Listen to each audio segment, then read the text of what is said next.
So, 19 ways to take listings. What Coach Kat from the locker room was talking about was really having agents focus on a listing business versus a buyer business. And the reason behind that is because having listings is really the best way for you to generate additional transactions, additional referrals, additional clients by working by working your listings. Um, and really having some thoughts that she had was developing a business plan and an ROI specifically around listings. So to say how much of your business, and either November or December, we're going to start talking about like 2025 planning. So I'm going to drop a couple seeds in your guys' head of how much of your business do you want in 2025 to focus on listings versus buyers? Are you typically 50-50? Do you want to focus more on buyers, more on listings? You don't have to answer it right now, but just kind of food for thought as we're going to go into 2025 planning. All right. So some of the ways that to capture more listings is, and it's all of these ideas and these lead generation ideas really come from building a referral based business or relationship based business. So one of the first ways that she talks about is tapping into your database for people who are your biggest cheerleaders. And this can be, she gave the example of her dad is one of her biggest cheerleaders. Like on social media, she'll share other agents' listings in her office. And then she sees her dad will make a comment about that listing. It's like, it's not even my listing, it's somebody else's listing. But he doesn't know that. So, and the idea and the premise is to tap into your network of people who are your biggest cheerleaders. And those can be friends, family, business partners, right? People who are on your vendor list or past clients that you keep in touch with. Your hairdresser or whoever does your nails or your best friend. It's just having people kind of cheering you on in your corner about your real estate business. And that's really a good way to get listings. She also said that your advocate for you is you should ask your advocate to introduce you to one person who is looking to sell their home and, kind of build your referral network that way too. Yes. Yes. Absolutely. Um, okay. So when we work on a listing based business, we really want to make sure that we know, and this is really anything in real estate, not just listings, but knowing your scripts, right? And knowing your conversations. Later on in the video, she kind of talks about as well, which I think kind of ties in with scripts and dialogue, but your elevator pitch, right? So if somebody were to talk to you and say, hey, what do you do for a living? Instead of saying, oh, I'm in, and what I catch myself too, because I'm like, oh, I'm in real estate. Don't just say that. Come up with an elevator pitch that is a little bit more conversational and a little bit more interesting. She gave the example of she is a matchmaker. And so, of course, people are going to think immediately for dating relationships. And so she goes into a little bit further of I match people who are looking to sell their home with people who are looking to buy a home. So she doesn't ever say specifically that she's a realtor, but she says she's a matchmaker. And we are matchmakers, we are counselors, so you can just some ideas of kind of putting your elevator pitch together to make it when you have that conversation with somebody, they want to know more about you, and it makes it memorable, right? And so you want people to remember you in that way. Not that you're just, oh yeah, I'm a real estate agent, or I'm in, like I said, I'm guilty. I catch myself doing it all the time. So um and really just mastering your scripts. And next week we're going to talk about your listing presentation slash consultation, where we're going to get into more of what does that scripting kind of look like. Um, but always put it in your own style, right? Don't make it robotic. Don't make it, um, like you're reading from a script. It's just, it should be something that has your personality in it. For what You also Cynthia mentioned shared. to be purposeful in the things you were saying and the ways that you are saying them when developing your script, I guess. Mhm. Yep, absolutely. Um, Tracking your vendor lists. Do you guys have vendor lists? I bet you do. I bet you do. Not even realizing that you have one. So over the next 3 weeks, I want you to go through your phone and I want you to look for people that you use for services personally. And don't think of it like in the real estate space. So we think about real estate space, we think of mortgage, title companies, um, handymen, AC companies, those kinds of things. So think about like um, who does your hair? She mentioned stylist. Yeah. Yeah, who does your nails? Who reads your tarot cards? Yeah. But that's why not? So Yep. it's almost like you're almost your personal Yelp. So like I asked for a Prescott agent. Mhm. Cynthia had one right off the top of her head. So you may not think that you have a vendor list, but you actually do. And so one of the exercises that we're going to go through over the next 2 months is you're going to be building your vendor list as you build your database as well. Um, Killer. Oh, it's getting dark. Um, Killer open houses. Um, this is something that I personally have. Oh, that's too much. Sorry, it's just going to be dark.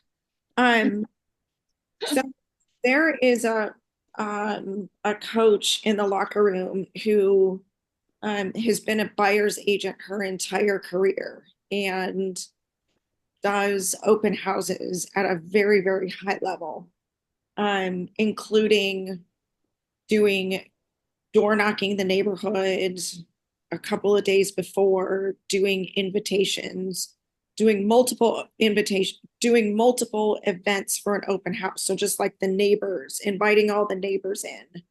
And then doing that, you can meet the neighbors, and maybe there's neighbors in the neighborhood that are looking to sell sometime in the future, or they're looking to buy and then they need to sell their current property. Um, so, I mean, the thing with open houses is that it needs to be more than, oh, I'm going Sunday 1 to 4. We're going to put a couple signs out and, um, see what happens. I am guilty of that 100%. So, do you guys have any ideas or things that you've done for open houses that have worked really well to get some pretty heavy traffic in? Postcards to everybody in the neighborhood. That What do one works pretty well. You just do in the postcards, do you have like a VIP day for neighbors only, or do you just let them know ahead of time? Yeah. Oh, If, okay. if it's a Okay. multi-day, if it's a multi-day open house, then yeah, the first day is for the neighbors. Okay. And my dog is creating havoc with the neighbor's dog. I'll be right back. Okay. And another motivating thing you can put on the postcard is like, say, brushed chocolate chip cookies will be baked at the property or something like that, Yeah. something that will motivate people to, Come you by. know, to come to your open house. It's just more than just, viewing something. They can get Yeah. something out of it. Yeah. I like that idea. Maybe have Mm. stuff for kids, like if they want to bring their kids, you'll have Yeah, a little trinket from the right. dollar store or something. Something like that, or, Yeah. hire a clown to, make balloon animals or, there's Not a all kinds creepy of, clown. right. Yeah, I love the idea of having mega open houses.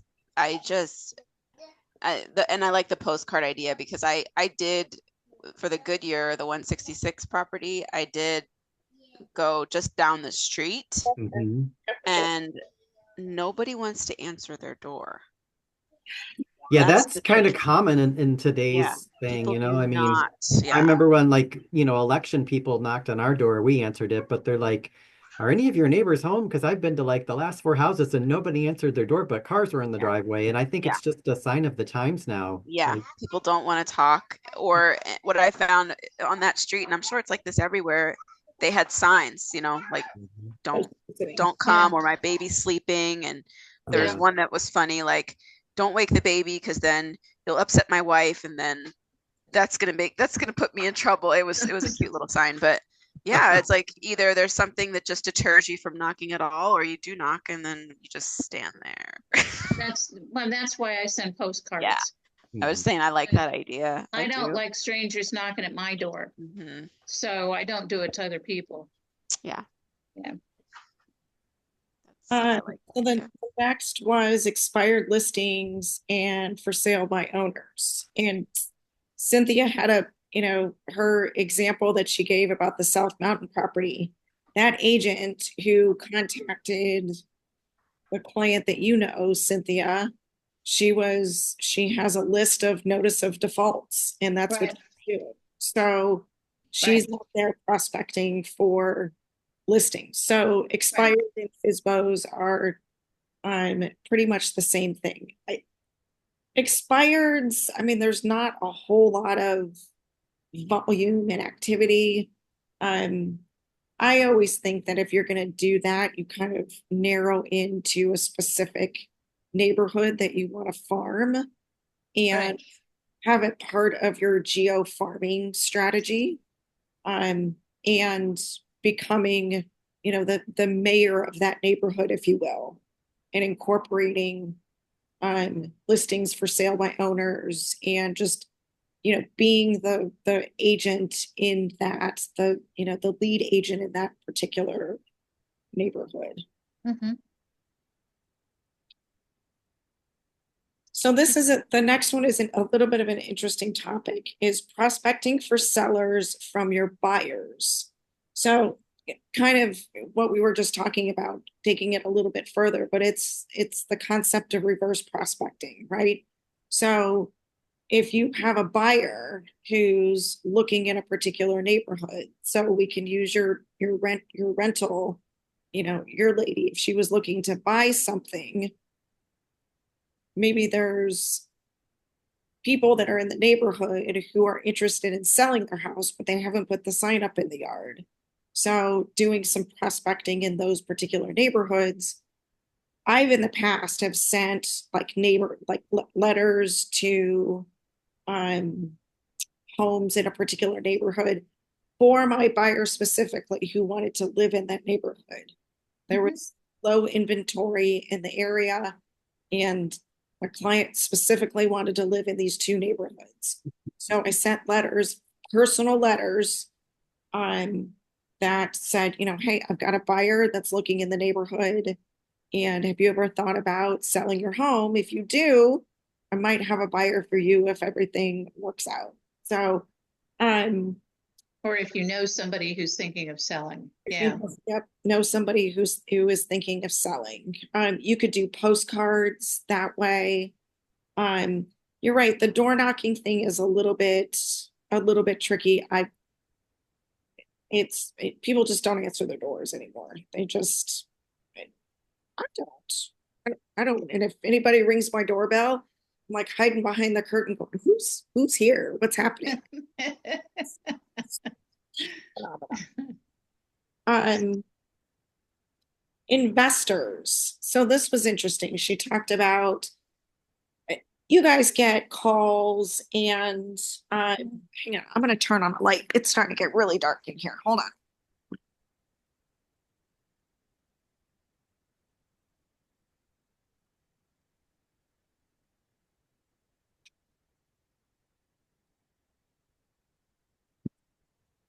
Okay.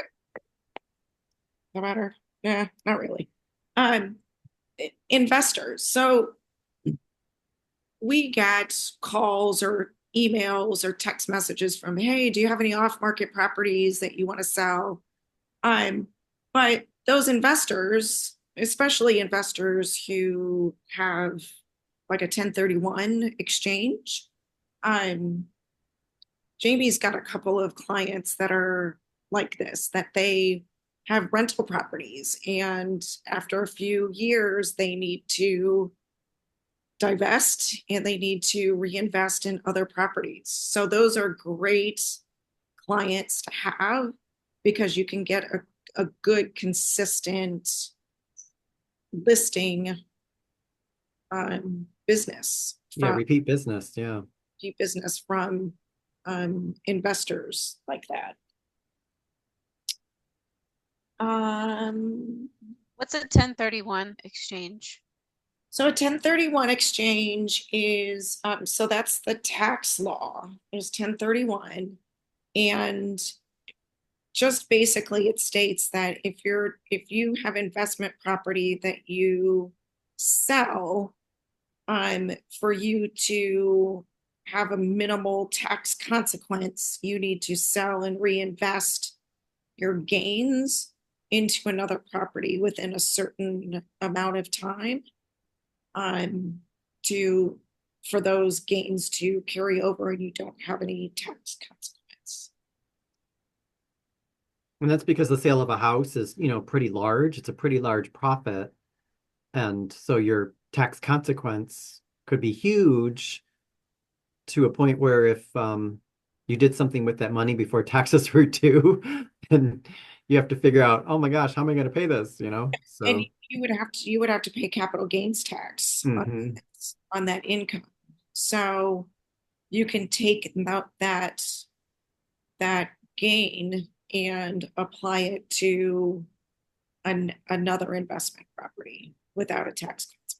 And so that form is what's used to, it's a little bit more complicated than a form. okay, we don't have to get into all of it, but it makes sense though. Like it's a benefit Yeah, it's a benefit go for to tax. take that route, Mhm. the tax benefit. Okay. Rick Whitlock is someone who does a lot of those. He's a qualified intermediary. And when a person sells their 1031 property, the funds actually have to go to the intermediary. They don't actually get the funds. It just gets transferred to the intermediary. And then when they get their other property, which has to be done in a specific amount of time, the intermediary transfers the funds to the new title company to make the purchase. Cool. Okay. So I can send you, if Don, if you don't have somebody that you use for that, he's really good. His name's Rich Whitlock. So I'll send you his info and you can talk to him. He's got lots of info about that. Cool. See, that's somebody in your vendor list. Yes. Okay, so listing presentation versus a listing consultation. Cynthia, since you do all of your business is referrals, do you actually have a listing presentation or a consultation Yeah. that you present to your clients? Yeah, I've got a couple of different ones. I've got a new one. Buffini and Company is doing a new program certified full service professional certification through NAR. And they have a new one. I can send that out to all you guys so you can see what some of that material looks like. It's really good. Yeah. And then I've also got all my old stuff too. So, but the certified full service professional is supposed to help address some of the changes that are taking place because of the NAR settlement. So that's probably the best to look at. So that's what we're going to cover next week is our listing presentation consultation. Okay. So yeah, if you wouldn't mind sharing that, but everybody should have a process slash package together in their arsenal that they would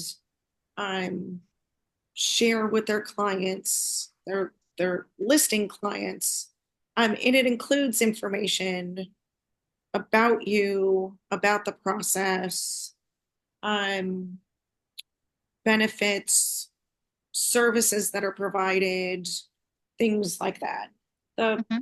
What happens sometimes with agents is that it ends up being an ego show. So agents will say, "Oh, I'm so great. You need to choose me because I'm the top 1% agent in Arizona. I've sold $3 million. I have 300 million. I meant to say, not 3 million. $1 I've helped, 2,500, and I'm just making up numbers, but just it's the presentation is all about the agent, right? And you don't want the presentation, you want it to be a consultation versus a presentation. And you want part of it to be because you want to give information about you, the process and your style, but you don't want that to be the main focus of the conversation. You want the conversation to be about your clients, potential clients, what their needs are, what their real estate goals are, and how you can partner with them and be a team to realize whatever those real estate goals are. So we're going to get a little bit more into that next week. I don't know what number I'm on, but I'm on double digits. But bumping up your online reviews. So if you can have clients do reviews on Facebook, you can do reviews on Google, other places, and you don't necessarily need to get reviews from your clients. I have friends that have given me a Google review. I've had agents in the office give a Google review. My family. So you want to have an online review presence because agents are going to go online and they're going to look for you.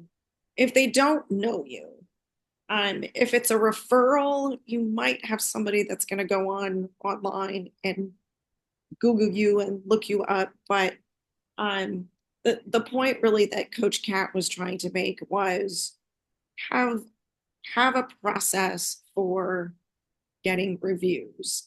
And even if it's reviews that you collect manually and you just want to have in your listing consultation, a page of reviews, and that's okay too.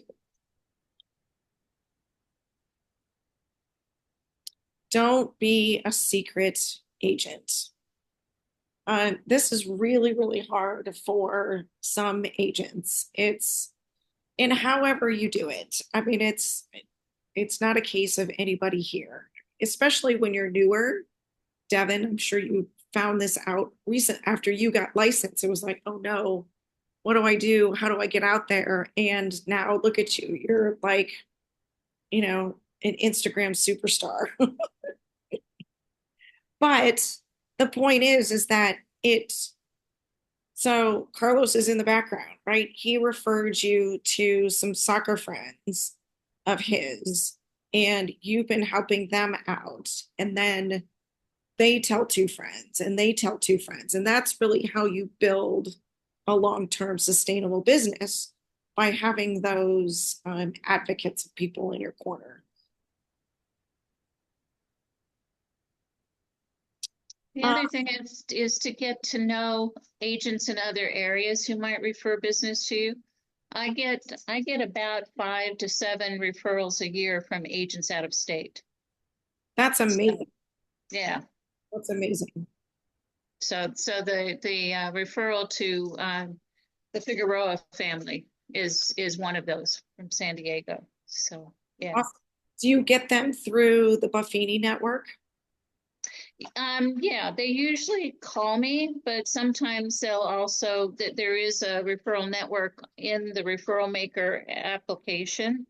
And so they sometimes connect that way and do the referral via the system. But most of the time they'll call. So yeah. Yep, absolutely. And in fact, that's how I got Vilma, was through Buffini. She and I refer people back and forth regularly.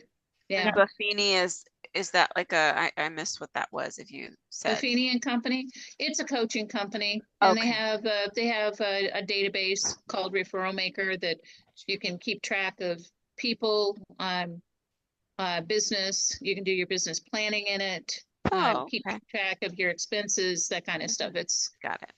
a lot of good stuff. Yeah, and they have events all the time. So I've met a lot of people at various events all over the country. They even went to Ireland and Hawaii one time for events. I didn't go to those two.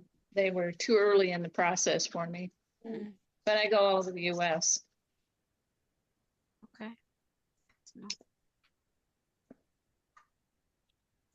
I guess it's sort of like your locker room thing, isn't it? It's so Similar. it's similar. Conceptually, it's locker room is all about building a relationship-based business, referral-based business. Locker room doesn't have a CRM, which I wish they did. But it's an expansive network of agents across the country. So there's a broker in the locker room that's actually looking for a Prescott agent. So I'm trying to help her. Oh, okay. Okay. So yeah, it's very, very similar to that. Okay. So I already really talked about an elevator pitch. One thing that Coach Kat brought up that I thought was kind of interesting was downsizing seminars. So very similar to like home buying seminars, but specifically for folks that are looking to downsize. And it made me think, well, what about like multi-generational seminars? Like people are, because there's really a kind of a shift in how people are taking care of their elderly relatives, versus, sticking them in a nursing home. They're putting them in. So you have these homes that are being built for multi-generational purposes where people are still raising their kids, but start bringing in their parents, and taking care of them as well. So sometimes it's just more economical too, like just, sharing one home among two families, you can get a nice property. But really the broader topic with this on getting listings is events, right? Hosting, we've done home buyer seminars in the past. But just kind of reaching the general public with educational seminars in that manner is a good way to get listings.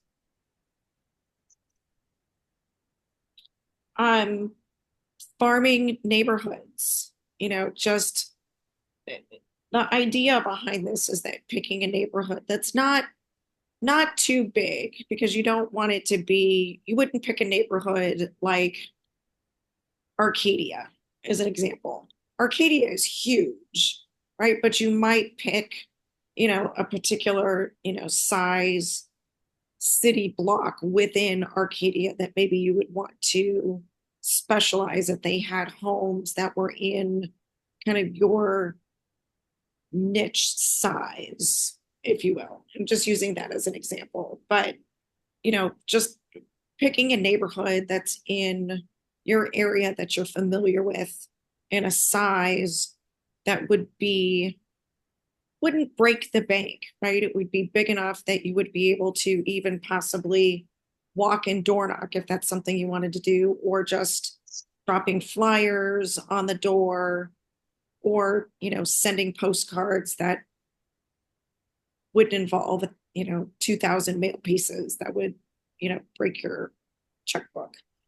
But the thing about farming, it's a long game, and you have to stick with it for years to see a return on your investment. But if you are successful at it, the word of mouth referrals are amazing.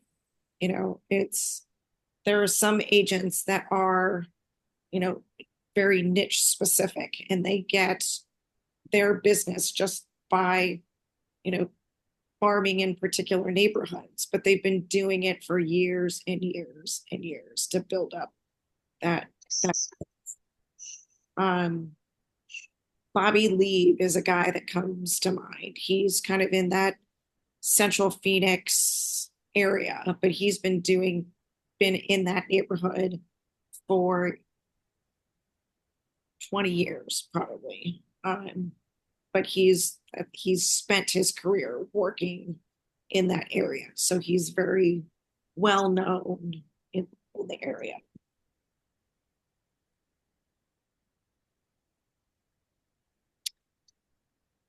So does anybody have any other thoughts, suggestions on boosting their listing business and different ways to get listings that we haven't covered?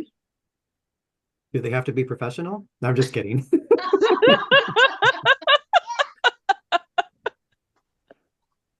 I love Jamie. You missed your calling, Jamie. I think I did. I should be on stage somewhere. You can still do that. There's open mic nights all the time, everywhere. Absolutely. I would go. I would cheer you on. Hey, Jamie! Biggest cheerleaders.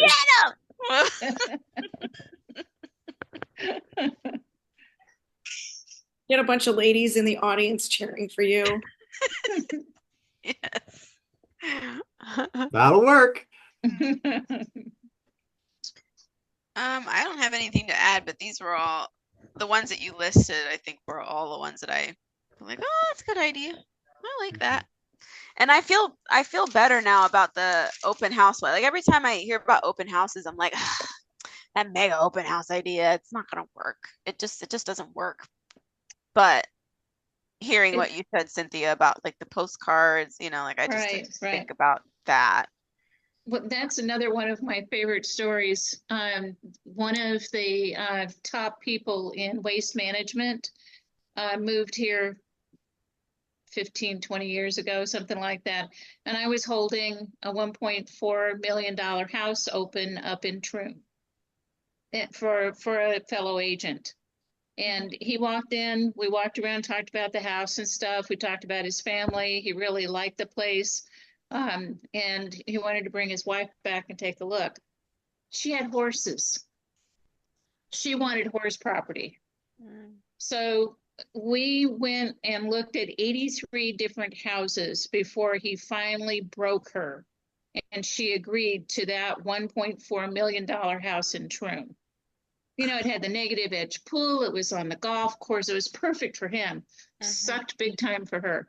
But there was a horse farm, just a little bit down the road on Dynamite. And so he talked her into boarding her horses there. 4 years later, they sold the house and got her horse property.